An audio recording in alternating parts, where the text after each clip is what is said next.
নমস্কার প্রিয় দর্শক বন্ধুরা, আশা করি সবাই ভালো আছেন। আমার পাঁচমিশালি রান্নাঘরে আপনাদের সকলকে স্বাগত। আমার আজকের রেসিপি অর্ধচন্দ্র। এর জন্য আমি এখানে নিয়ে নিয়েছি ময়দা, তার উপরে ঘি দিয়ে ভালো মতো ময়াম দিয়ে এটাকে মেখে নেব।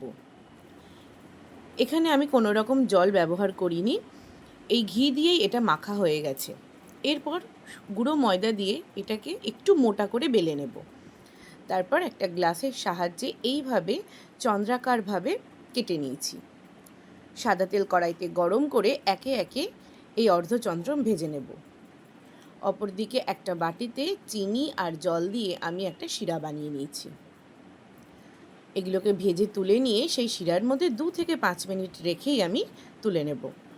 আপনারাও বাড়িতে এইভাবে একবার অর্ধচন্দ্র বানিয়ে খেয়ে দেখবেন, ভীষণ সুস্বাদু হয় এটি খেতে।